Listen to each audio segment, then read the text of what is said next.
नमस्कार मंडळी, रेबीज रोग याविषयी आपण ऐकलेलं असेलच, पण हा रोग म्हणजे नेमका काय आहे आणि या रोगाच्या समूळ उच्चाटनासाठी आपण नेमक्या काय गोष्टी करणं आवश्यक आहे याविषयी आज आपण माहिती करून घेणार आहोत.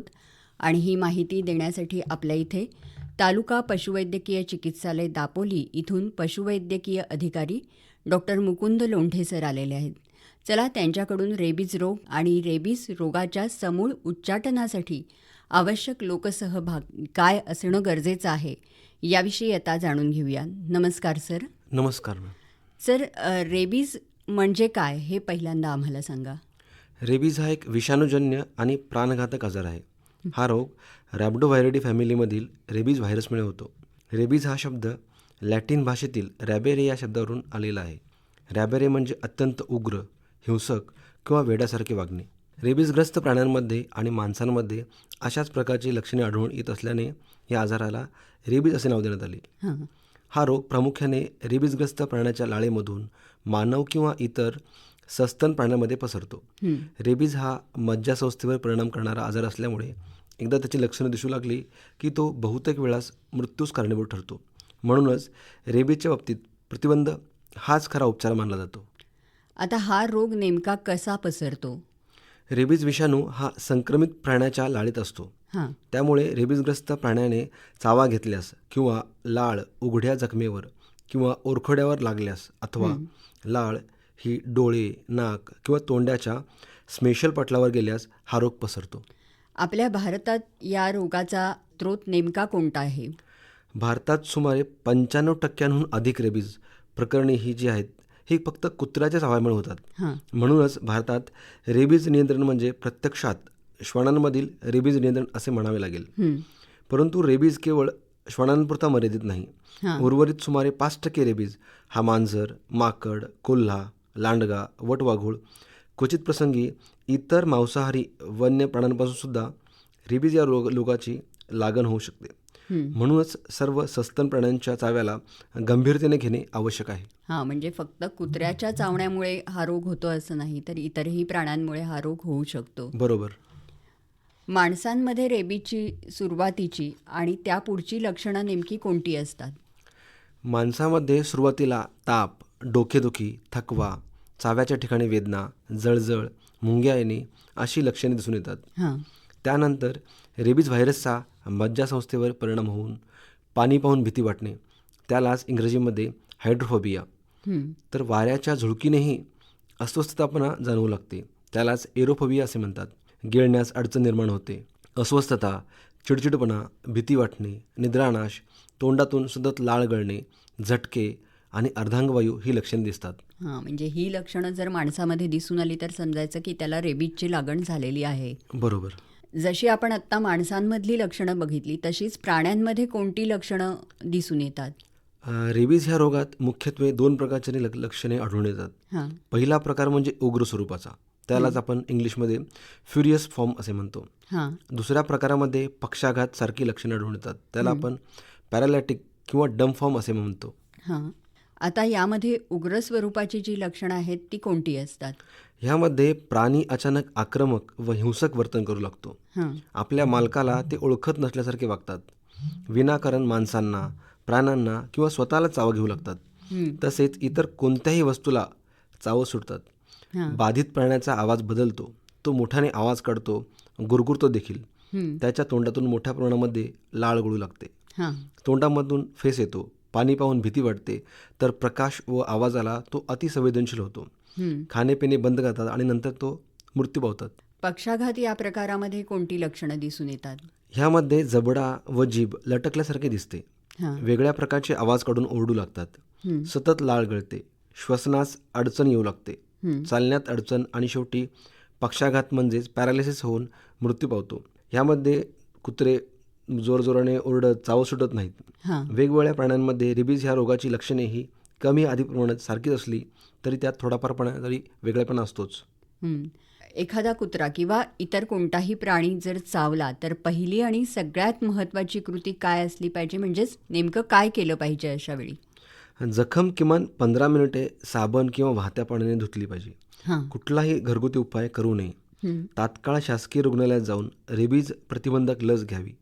डॉक्टरांच्या सल्ल्याने आणि आवश्यकतेनुसार रेबीज लसीकरणासोबत रेबीज इम्युनोग्लोब्युलिन्स घ्यायचे पाहिजेत.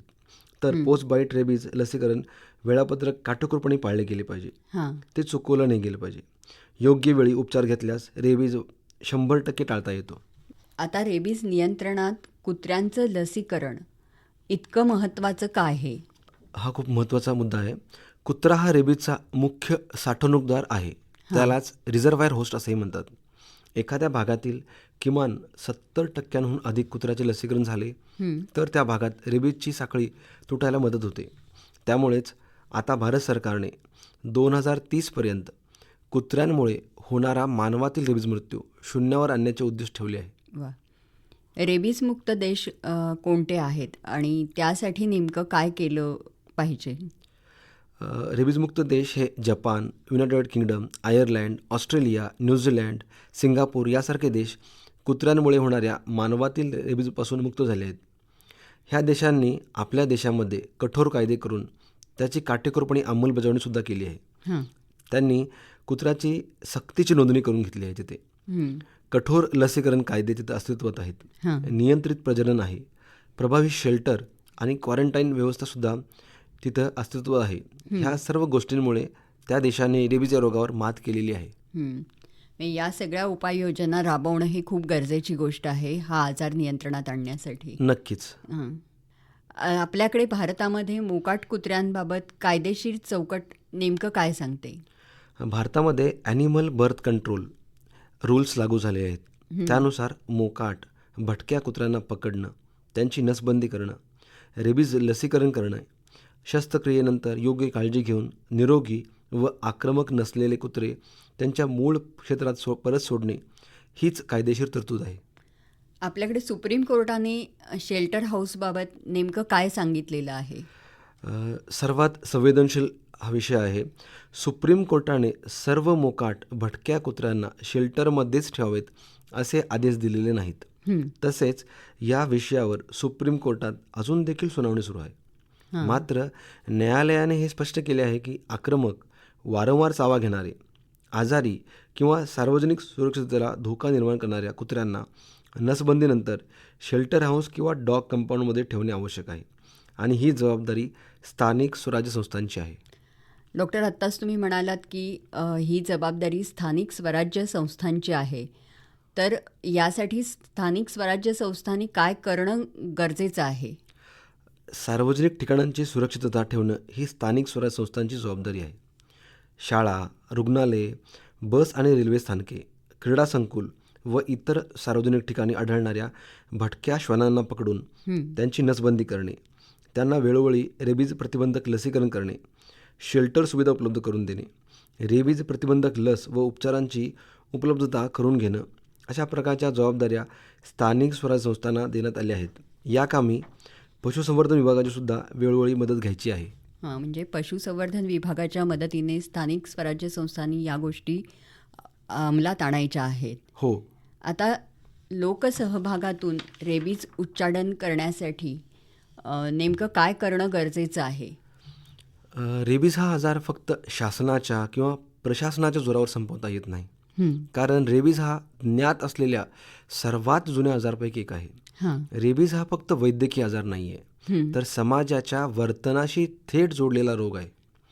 एक कुत्रा लसीकरणापासून वंचित राहिला किंवा एका व्यक्तीने उपचार घेण्यास उशीर केला तरी एक जीव जाऊ शकतो.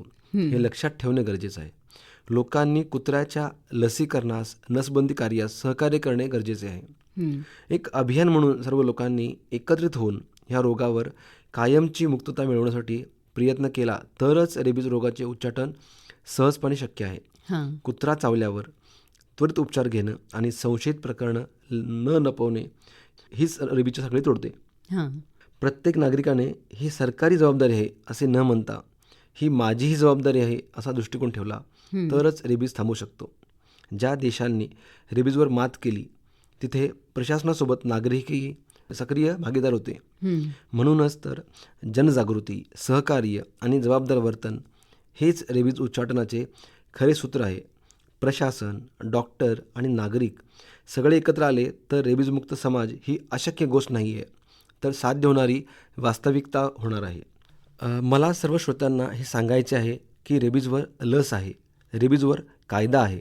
फक्त आता गरज आहे ती सक्रिय लोकसहभागाची. खरं आहे. तर श्रोते हो, चला आपण सर्व रेबीज मुक्तीच्या अभियानात सहभागी होऊया. डॉक्टर, तुम्ही इथे आलात आणि खरोखरच आमच्या श्रोत्यांना रेबीज मुक्त होण्यासाठी नेमक्या काय गोष्टी करण्याची गरज आहे याविषयी माहिती करून दिलीत. त्याबद्दल आकाशवाणीच्या वतीने आणि आमच्या श्रोत्यांच्या वतीने मी आपले आभार मानते. नमस्कार. धन्यवाद मॅम.